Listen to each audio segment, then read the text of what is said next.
제가 마태복음 13장 1절로 23절을 이 정도에서 끝낼까 생각을 하다가 도대체 길가의 땅은 왜 말씀의 열매가 없을까? 돌밭의 땅은 왜 그럴까? 그래서 이것들을 조금 더 여러분과 살펴보면 우리에게 유익하지 않을까 이런 생각을 가지고 오늘은 길가, 다음 주일날에는 돌밭, 그 다음 수요일날에는 가시덤불 밭 이렇게 좀 살펴보고 그 다음에 정리하고 이제 마치려고 합니다. 왜 사람들이 못 쓸 땅이 되어버리고 마는 것일까? 다 사람들이 좋은 땅이 되고 싶어 할 텐데 왜 길가나 돌밭 땅이나 가시떨기 땅과 같은 그런 인생이 되고 마는 것일까? 이런 질문을 던져보게 됩니다. 여러분이 주일날 구역 모임 나눌 때도 이 질문을 던지셔야 합니다. 도대체 왜 이런 땅이 되고 마는 것일까? 우리가 원하는 것은 그게 아닌데. 저는 여러분과 오늘 19절 한 절을 가지고 두 가지로 나누어서 살펴보려고 합니다. 19절에 첫 번째 살펴보려고 하는 것은 아무나 천국 말씀을 듣고 깨닫지 못할 때는 이 부분입니다. 듣기는 들었는데 깨닫지 못할 때는 사람의 반응이겠죠. 하나님의 말씀이 임했을 때 사람이 어떻게 반응하느냐가 열매를 맺느냐 못 맺느냐를 결정한다 이겁니다. 이게 첫 번째 살펴볼 거고, 두 번째는 그 다음 부분입니다. 악한 자가 와서 그 마음에 뿌려진 것을 빼앗는다. 말씀이 열매를 못 맺도록 그냥 우리의 반응만 있는 것이 아니라 또 호시탐탐 이 말씀을 까먹도록 노리고 있는 누군가가 있다는 것입니다. 그래서 말씀이 열매를 맺기 전에 막 빼앗아 가버리는 존재가 있다라고 말씀을 하고 있습니다. 그래서 여러분과 제가 이 두 가지를 오늘 살펴보려고 합니다. 19절 말씀을 한번 큰 소리로 읽어봤으면 좋겠습니다. 여러분은 어떤 깨달음이 오는지 읽겠습니다. 19절 전체를 시작.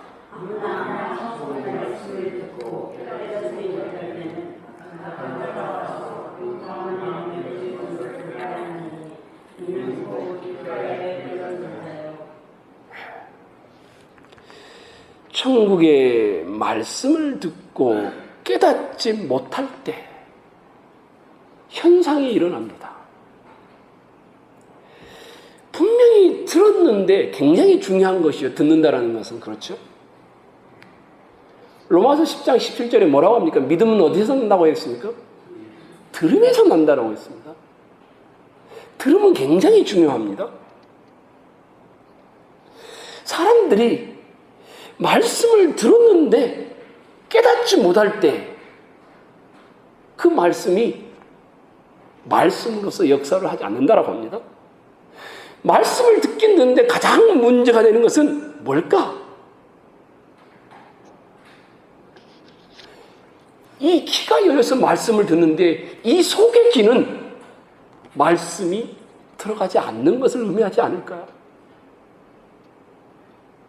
말씀을 제가 이렇게 생각해 봤습니다. 말씀을 듣는데 형식적으로 듣는 모양입니다. 속이 아닌 겉의 귀는, 육신의 귀는 말씀을 듣는데 속의 영적 귀는 말씀이 정착하지 않는 것입니다. 아무나 천국 말씀을 듣고 그것이 다 말씀을 듣는데 아직 말씀이 내면 속에서 관계를 맺지 않고 메아리로 겉모양에 남아있게 되는 형식적인 관계를 의미합니다. 저는 여러분들이 말씀을 듣는 일을 더 이상 강조하지 않아도 됩니다.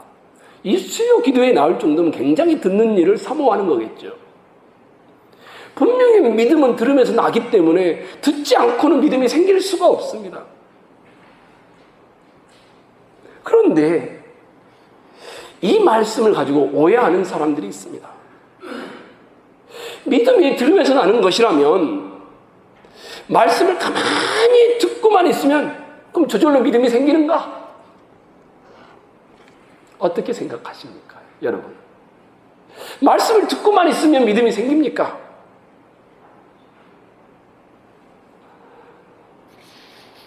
또 다른 한 생각을 할 수 있습니다. 믿음이 들으면서 나는 것이라면 말씀을 많이 들으면 믿음이 깊어지고 넓어지고 든든해져야 되는데 여기 계신 분들 어떻습니까? 그렇지 않지 않습니까?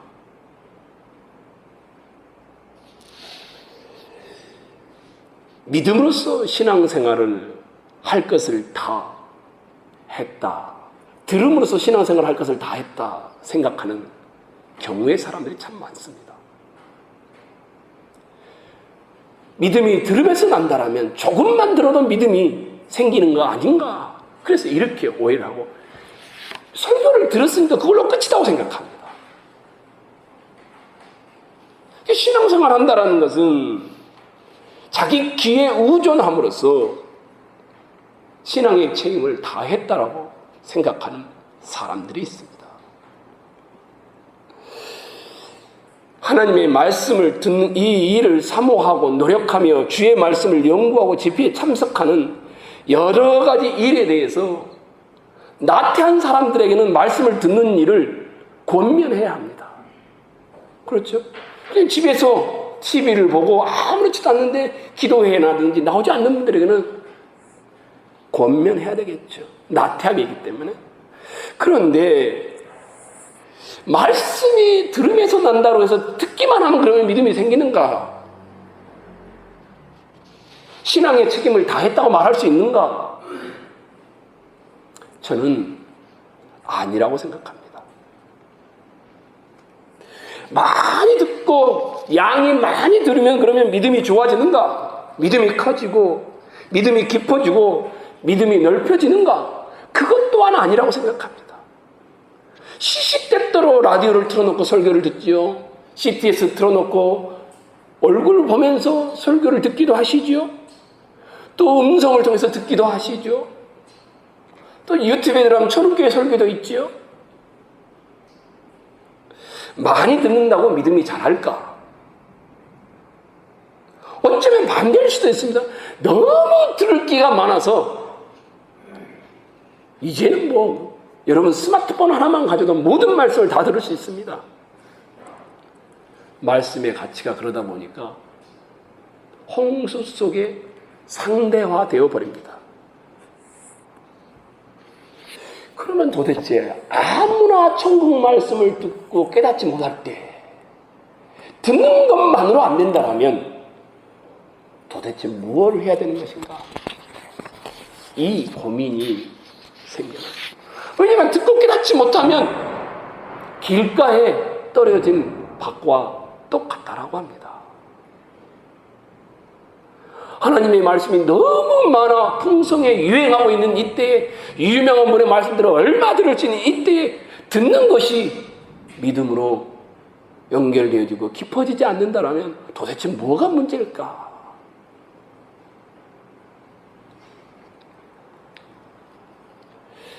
혹시 우리나라의 1907년도에 평양에서 평양 대부흥 운동이 일어났습니다. 그 이야기는 한 번 정도는 들어보셨을 겁니다. 1907년도입니다. 근데 어느 기록에 한 여자분이 저 목포에서 그 평양까지 말씀을 듣기 위해서 48일을 가서 2주 동안 말씀을 듣고 돌아왔다라는 기록이 있습니다. 지금은 그렇게 하라면 아무도 안 하겠죠. 천리길을 머리에 쌀을 지고 한 달 넘게를 걸어서 하나님의 말씀을 사모해서 왔다라고 기록해 놓았습니다. 어떻게 왔는지는 잘 모르겠습니다. 이렇게 사모한 때에 하나님이 부흥을 주셨고 이런 때에 하나님이 역사를 했습니다. 이것은 그것뿐만이 아닙니다. 200년 전 정도에 미국에 대부흥이 있었습니다. 신앙의 각성운동이라고 했죠. 보스턴 인구가 50만 명 정도, 5만 명 정도밖에 안 됩니다. 그 당시에 보스턴 인구가. 그런데 기록에 50만 명 이상의 사람들이 모여서 회개의 역사가 일어나고 하나님의 말씀을 들었다라는 기록이 남아 있습니다. 그러면 나머지 5만 명 빼고 45만 명은 어디서 온 걸까? 만약에 보스턴 사람이 다 들었다고 해도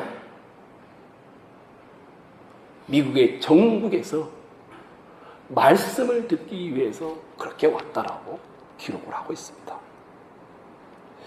말씀을 안 듣는 것, 듣기만 해도 문제가 되지만 많이 들어도 믿음이 깊어지고 흔들리지 않고 넓어지고 그러느냐? 그러지 않습니다. 문제는 뭘까? 하나님의 말씀과 들려온 말씀과 자기와 접목이 되느냐의 문제입니다. 아무나 천국 말씀을 듣고 깨닫지 못할 때는 저는 이 말씀을 그렇게 받아들였습니다. 누구든지 천국 말씀을 듣고 그 말씀이 자기 심장에 박힐 때에는 그 말씀이 천국을 경험하는 말씀이 되지만 말씀을 듣고 문 밖을 나가 잊어버리면 그 말씀은 그에게 아무런 의미가 없습니다. 말씀과 형식적인 관계를 넘어서서 말씀이 자기 내면 세계와 접목이 되고 붙어 있는 이것이 아무나 천국 말씀을 듣고 깨닫게 되면 30배, 60배, 100배의 결실을 맺는다. 이렇게 여겨집니다. 여러분들이 말씀을 듣기만 해도 믿음이 생긴다? 그렇지 않습니다. 말씀을 아무리 많이 들어도 믿음이 커지고 넓어지고 그렇지 않습니다. 그 말씀이 여러분 속에서 여러분의 내면 세계를 뚫고 들어와 심어져야 하는 것입니다.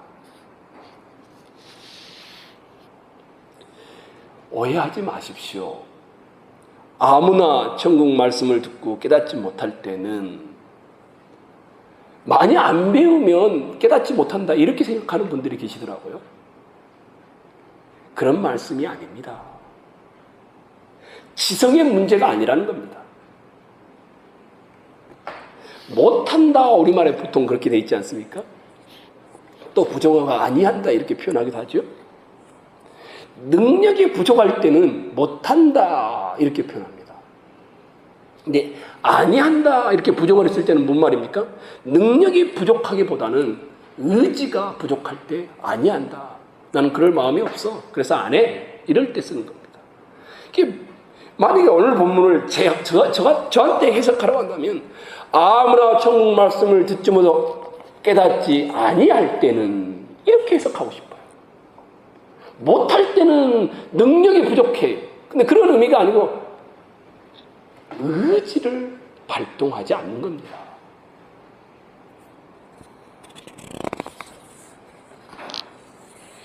의지가 부족한 겁니다. 노력이 부족하기 때문에 하나님의 말씀을 깨달으려는 뜻이 부족하기 때문에 깨닫지 못한다라는 의미로 사용하는 것입니다. 주님의 말씀을 누구나 듣지만 그 말씀 앞에 놓고 그 말씀을 자기가 자기 심장에 심으려고 의지를 발휘하지 않기 때문에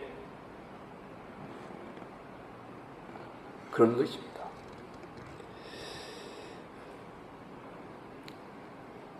왜 그러면 성도들이 의지를 발휘하지 않을까요? 이런 고민을 해봤어요. 왜 그럴까? 다 말씀을 듣고 말씀을 사모하는데 듣고 나가면 까먹고 다른 일을 하죠. 왜 그럴까? 저는 교만 때문이라고 생각합니다. 나 어렸을 때부터 들어왔단 말이야. 나 어렸을 때부터 교회 신앙생활 했어. 내가 그래도 목사인데, 내가 그래도 장로 권사인데, 내가 그래도 신령한 체험이 있는데, 여기에서 온다라고 여겨집니다. 주님이 지금 한서 너 들어라. 그리고 네 심장에 새겨라. 이렇게 말하고 있는데 저는 그렇게 여기지 않는 겁니다.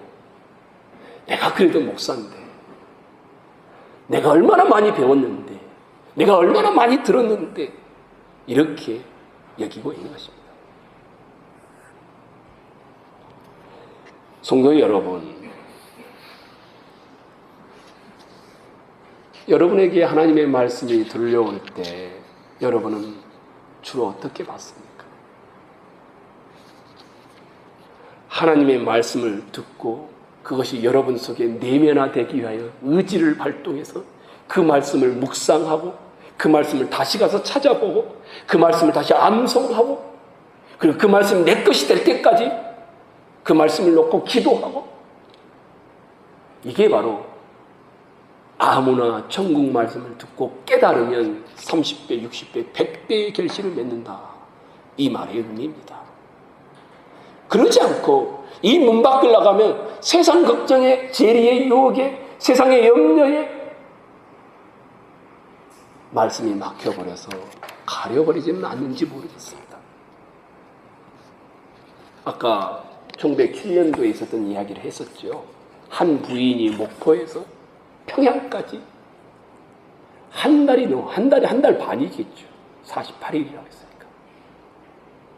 2주 동안의 말씀을 듣기 위해서 머리에 쌀을 들고 가서 말씀을 듣고 돌아왔다는 얘기로. 말씀을 듣고 그것이 자기 심장에 새겨지기 위하여 그 말씀을 의지를 발휘해서 자기 것으로 삼으려는 이 노력, 이것이 없는 한 아무리 홍수 시대를 살아도 여러분은 영혼은 여전히 목마른 것입니다.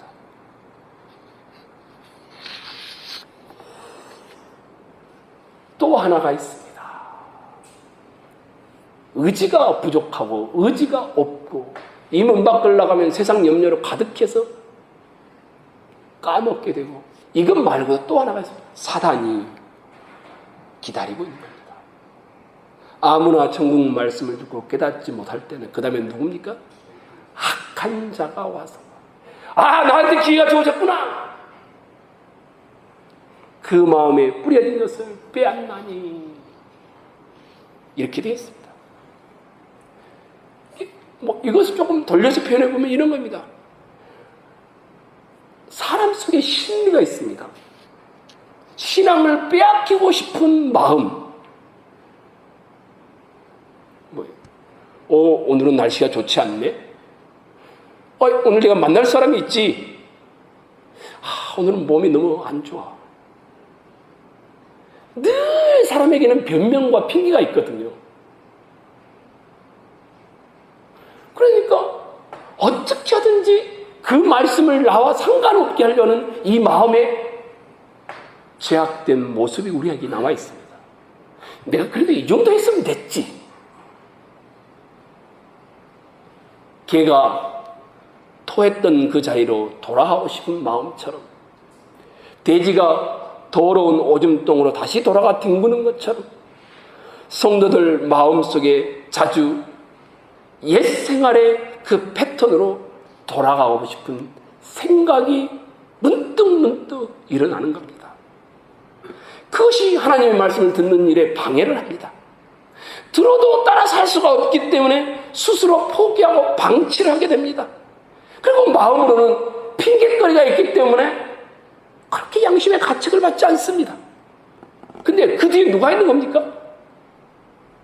방치하는 신앙 뒤에는 사단이 그렇게 하고 있는 것입니다. 악한 자가 와서 깨닫지 못하고 있고 의지를 발휘하지 못하고 있는 그 사람의 그 악한 자가 와서 마음의 말씀의 씨앗을 빼앗아 가버리는 겁니다. 사단은 말씀을 들을 수 있는 기회를 빼앗아 가지 않습니다. 기억하십시오. 사단은 말씀을 들을 수 있는 기회를 뺏어가는 것이 아니라 말씀을 듣고 나서 마음속에 박히지 못하도록 하는 것입니다.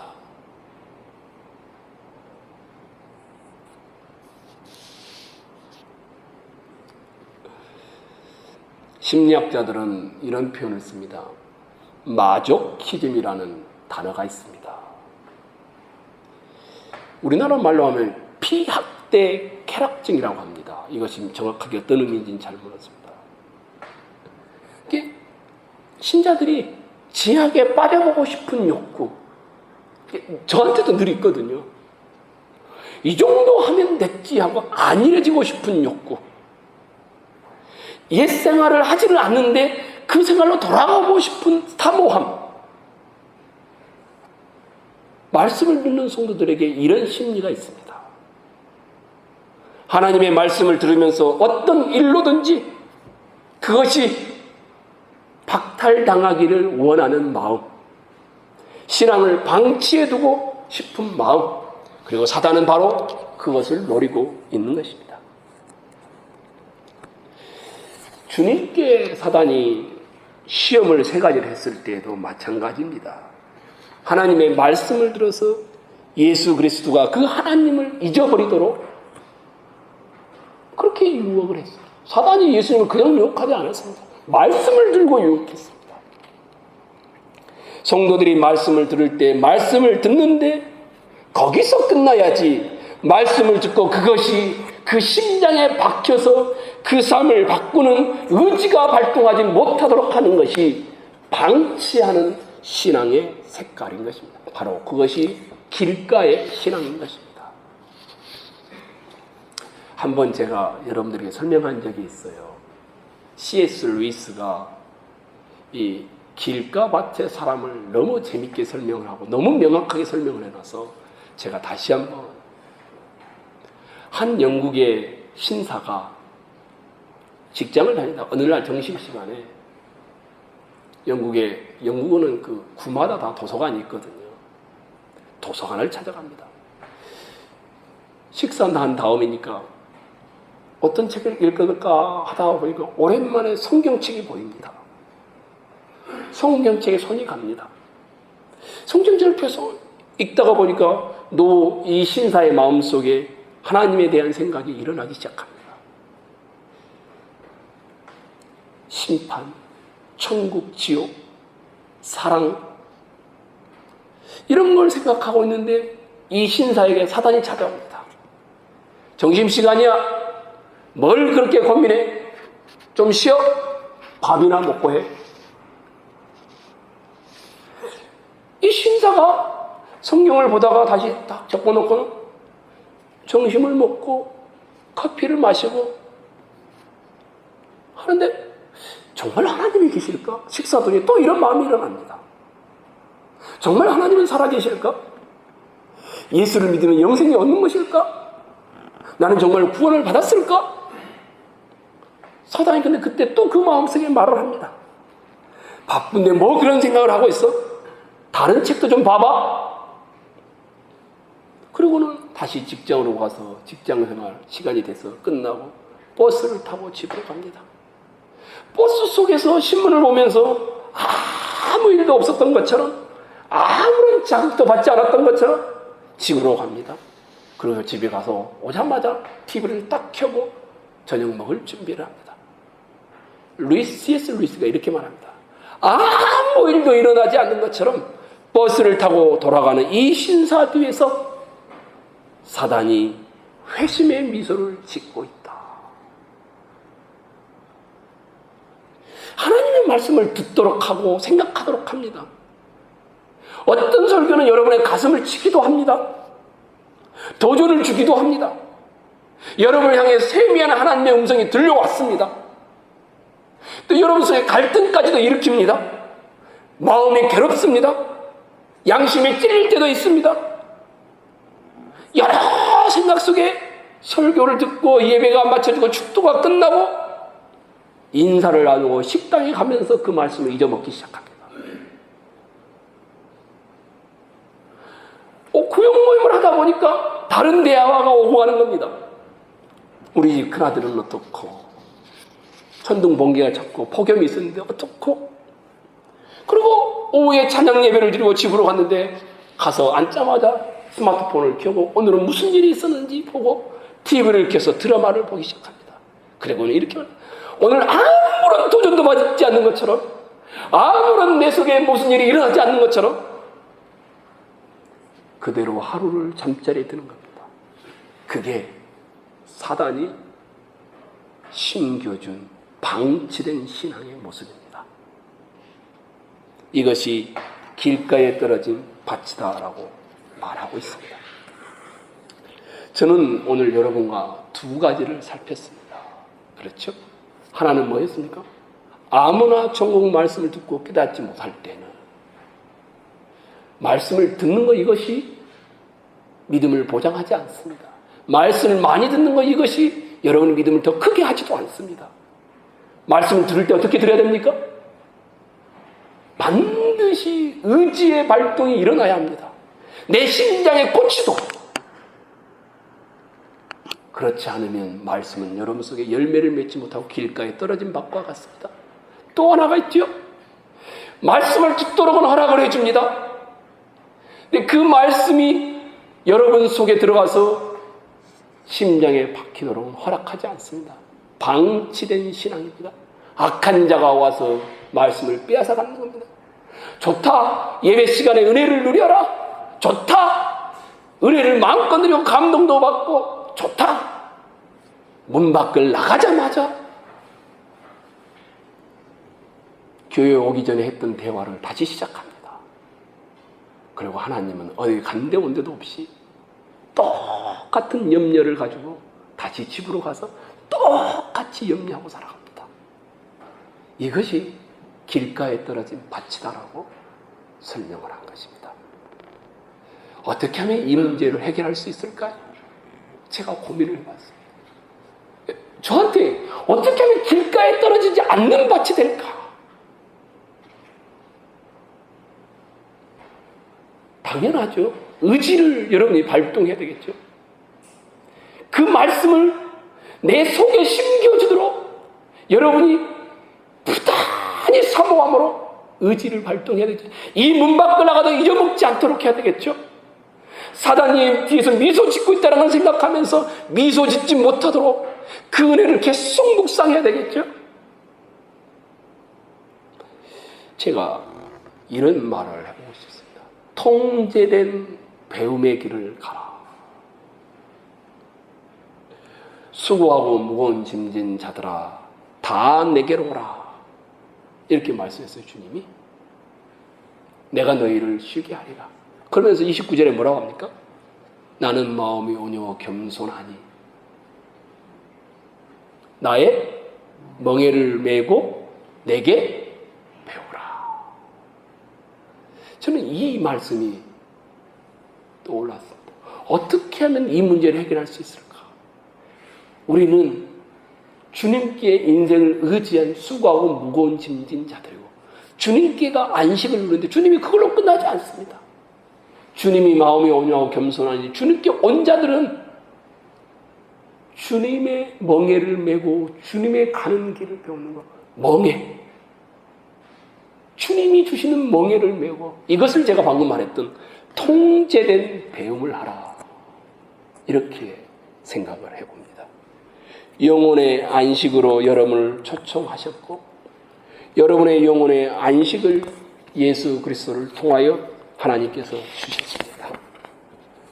그런데 그 주님 마음이 온유하고 겸손하신 분인데 그 주님께 와서 배우되 한 가지 조건이 있습니다.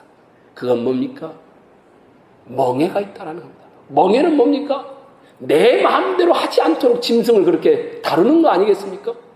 내 성질대로 하지 않도록, 내 애습관대로 하지 않도록, 내가 하고 싶은 말을 다 하며 살지 않도록. 이게 멍에입니다.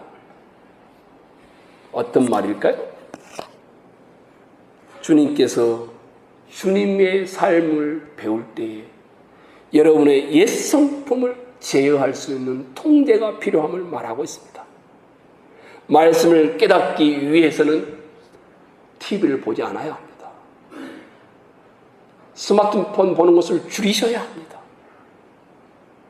드라마를 사모하지 않아야 합니다. 말씀을 쓰고 말씀을 암송하고 말씀을 묵상하고 말씀이 내 것이 될 때까지 여러분이 통제를 해야 합니다. 그러지 않으면 가만히 있으면 듣기만 하면 수천 번을 들어도 여러분의 말씀이 되지 않습니다. 그럼 다시 옛 습관대로 살아가는 겁니다. 길가에 떨어진 자가 되는 겁니다. 왜 성격이 안 변합니까? 왜 성품의 변화가 안 변하지 않습니까?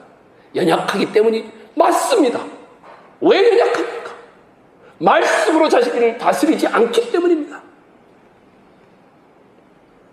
형제 자매 여러분, 나이에 관계가 없습니다. 통제된 배움의 길을 가십시오. 고삐 뿔린 망아지처럼 자기가 하고 싶은 대로 하는 그 길 말고 주님을 배우기 위하여 내가 하고 싶은 것을 포기하는 그 길을 갈 때 여러분의 말씀이 여러분의 심령 속에 딱 심겨져서 사단이 빼앗아가지 못하고 의지가 발동되어 그 말씀이 30배, 60배, 100배의 결실을 맺을 줄로 믿습니다. 처음 신앙생활 하신 분 계십니까? 말씀을 써보십시오. 한 절만 써요. 그리고 그 말씀을 암송해 보십시오. 그 말씀을 따라 쓰시고 암송하시고 찬송해 보십시오. 여러분의 영혼이 달라집니다. 생각하는 것이 달라집니다. 우리는 그것을 싫어하기 때문에 말씀에 열매가 없는 겁니다. 귀찮잖아요. 우리 삶과는 다른 것들이 있기 때문에. 그래서 주님께서 나의 멍에를 메고 내게 배우라. 통제된 배움의 길을 가십시오. 너무 많이 SNS에 파묻혀서 살지 마시고 너무 많이 어르신들 TV 드라마 앞에 앉아있지 마시고 성경을 쓰십시오. 큰 소리로 읽으십시오. 암송하십시오. 안 된다고요? 해보십시오. 여러분의 영혼을 맑게 하며 말씀이 맺히게 할 줄로 믿습니다. 길가의 밭이 아니라 옥토밭이 주께서 되게 하실 줄로 저는 믿습니다. 이 길을 가는 여러분과 제가 되기를 간절히 소망합니다.